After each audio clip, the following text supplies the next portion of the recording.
là-haut dans la montagne, micro-nouvelle. Elle lui avait dit « Gabriel, pas de ce côté-là ». Mais lui, têtu comme d'habitude. Si le GPS a dit par là, alors je vais par là.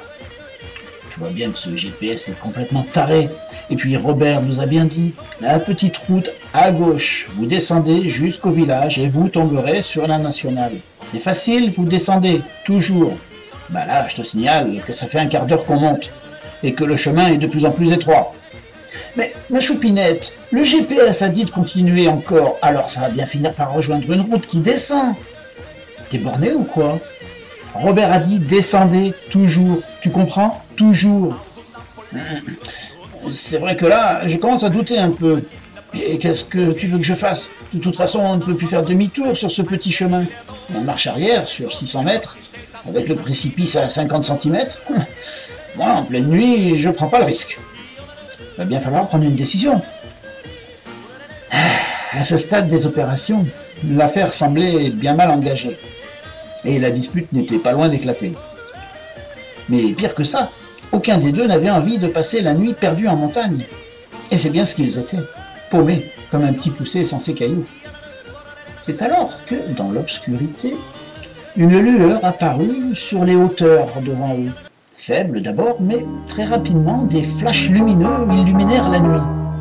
C'était plutôt surréaliste. Et Gisèle, inquiète, sentait la peur monter en elle. « Mais c'est quoi ce truc? Chérie, j'ai la trouille !»« Purée, t'as raison, on dirait un ovni. Oh, merde, moi aussi j'ai la trouille. Surtout s'ils ne sont pas pacifiques. T'as raison, tu vois pas qu'ils nous embarquent? Pas envie de partir sur une planète à la con, moi. Oh, mais tais-toi donc!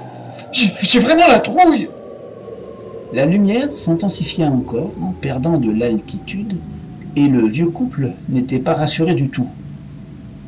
Soudain, à une vingtaine de mètres, surgit de derrière un virage une camionnette de gendarmerie qui descendait la côte et très vite se retrouva nez à nez avec leur propre véhicule. Ah merde alors, des flics! Qu'est-ce qu'ils foutent là?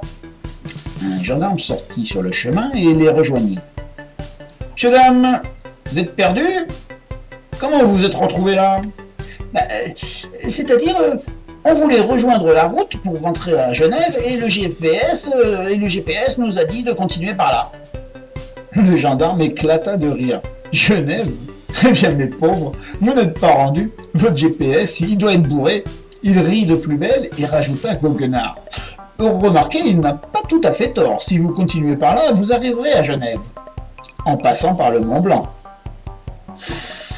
Gabriel et Gisèle étaient bien un peu vexés, mais ils n'avaient pas envie de contrarier un représentant des forces de l'ordre dans l'exercice de ses fonctions. Surtout si celui-ci pouvait les sortir d'une situation périlleuse. Bref, un quart d'heure plus tard, après moult manœuvres complexes et grâce à la patience infinie de la maréchaussée bienveillante, nos deux tourtereaux étaient tirés d'affaire et descendaient enfin vers la nationale. Ah, on a eu du pot quand même. T'as raison, Macaille, t'imagines, ils nous ont même pas demandé nos papiers ou quoi que ce soit. Bah non, hein. Un couple de petits retraités propres sur eux et un jaguar, tu penses? Ça inspire confiance. C'est sûr, on fait plus vieux bourge en goguette que dangereux délinquant. N'empêche, t'imagines s'ils avaient trouvé le shit? On aurait dû dénoncer Robert et tout ça.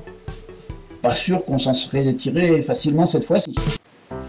Ben oui, on serait mal, mais ça, c'est ta faute aussi. La prochaine fois, essaye de voler une bagnole avec un GPS à jour. Et quand je te dis pas de ce côté-là, eh ben écoute-moi. Oui, ma choupinette.